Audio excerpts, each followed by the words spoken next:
حضرت محمد صلی اللہ علیہ وآلہ وسلم نے ہمیں بتایا ہے کہ جب ہم قبر میں داخل ہوں گے تو اس پہلے منٹ میں کیا دیکھیں گے، کیا سنیں گے۔ وہ لمحہ انتہائی سخت ہوگا، جیسے کہ حضرت علی رضی اللہ تعالیٰ عنہ نے فرمایا کہ میں نے اللہ کے رسول صلی اللہ علیہ وآلہ وسلم سے سنا کہ انسان کی سب سے مشکل رات قبر کی پہلی رات ہوتی ہے، جب دوسرے انسان، اس کے دوست، عزیز و اقارب، رشتہ دار اسے دفنا کر چھوڑ کر چلے جاتے ہیں تو وہ انسان روتا رہتا ہے، ہر ایک دوست کے پاس آتا ہے اور اسے روکنے کی کوشش کرتا ہے کہ مجھے چھوڑ کر نہ جاؤ، لیکن افسوس اس کی آواز کوئی نہیں سنتا۔ تب وہاں پر ہر کوئی اکیلا رہ جاتا ہے۔ تب ہمارا سامنا ان فرشتوں سے ہوتا ہے جو ہمارے اعمال ہوتے ہیں۔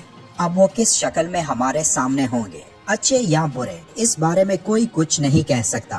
تب وہ ہم سے اس دنیا میں گزاری ہوئی زندگی کے متعلق سوال کریں گے، جن سوالوں کے جواب ہماری اس زندگی میں موجود ہیں جب تک ہم سانس لے رہے ہیں۔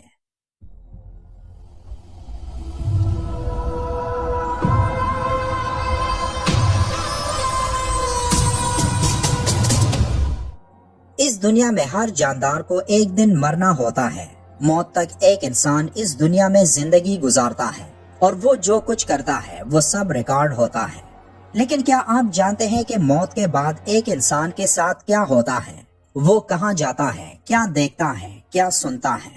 آپ صلی اللہ علیہ وآلہ وسلم نے فرمایا، اے قبر، یا تو جنت کا چمن ہے یا تو پھر آگ کا ایک تندور۔ اگر وہ مردہ نیک ہوگا تو جواب دینے والے اسے جواب دیں گے کہ اے قبر، تو دیکھ تو صحیح اس کے اعمال کیسے ہیں، یہ اچائی اختیار کرتا تھا اور برائی سے دور رہتا تھا۔ یہ سن کر قبر کہتی ہے کہ بے شک یہ نیک تھا، اب میں اس کے لیے سرسبز ہو جاتی ہوں۔ تب فرشتے اس نیک انسان کو جنت سے لائی ایک ایسی خوشبو لگاتے ہیں جس خوشبو کی ایک بوند بھی اس دنیا میں بھیجی گئی تو تا قیامت یہ تمام دنیا اس خوشبو سے مہکتی رہے گی۔ اس مردے کا جسم اس وقت روشن ہو جاتا ہے اور اس کی روح اللہ تعالیٰ کی طرف بھیج دی جاتی ہے، جہاں اس انسان کے لیے آسمان کے دروازے کھل جاتے ہیں۔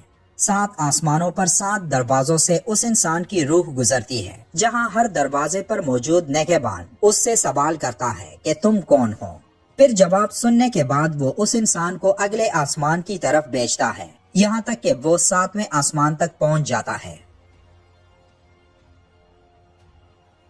تب اللہ فرشتوں کو حکم دیتا ہے کہ اس انسان کو دوبارہ دنیا میں لے جاؤ، کیونکہ میں نے اسے دنیا میں پیدا کیا ہے اور اسے دوبارہ دنیا میں ہی زندہ کروں گا جب قیامت کا دن ہوگا۔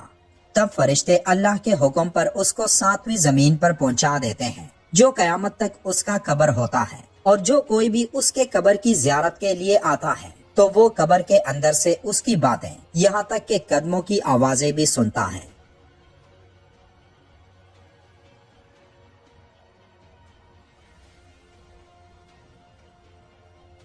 تب اس وقت اس کے پاس 2 فرشتے اپنے دانتوں سے زمین چیرتے ہوئے آتے ہیں۔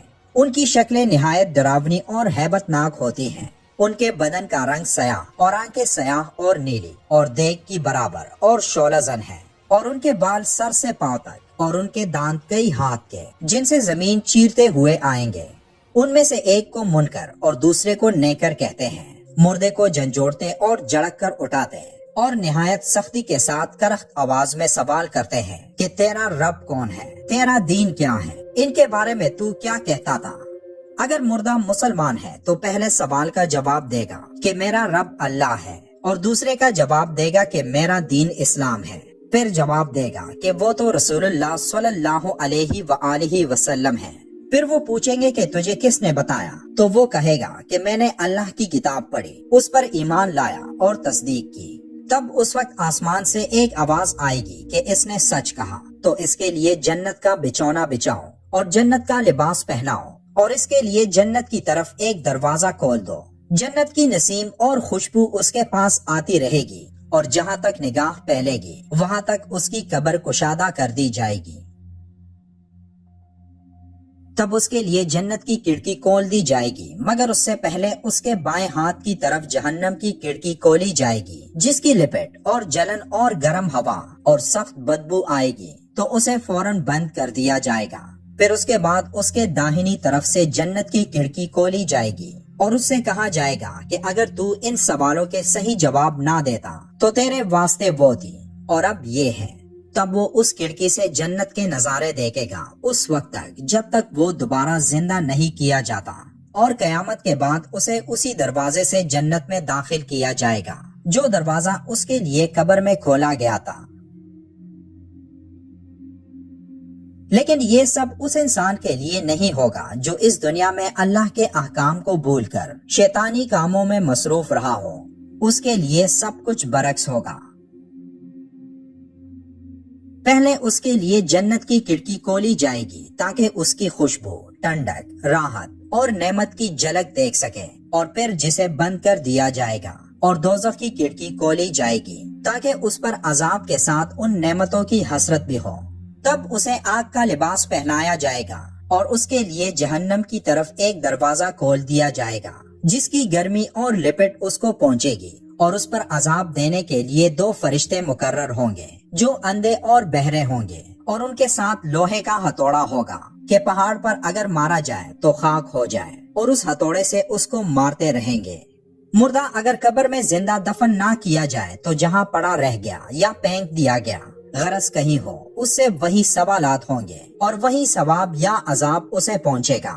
پھر جب ان کو آسمان کی طرف لے جایا جائے گا تو پہلے آسمان کے دروازے پر ان کو داخل ہونے سے روک دیا جائے گا، جیسے کہ سورہ الاعراف کی آیت نمبر 40 میں اللہ کا ارشاد ہے، جن لوگوں نے ہماری آیتوں کو جھٹلایا اور ان سے سرتابی کی، ان کے لیے نہ آسمان کے دروازے کھولے جائیں گے اور نہ وہ بہشت میں داخل ہوں گے، یہاں تک کہ اونٹ سوئی کے ناکے میں سے نہ نکل جائے، اور گنہگاروں کو ہم ایسی ہی سزا دیا کرتے ہیں۔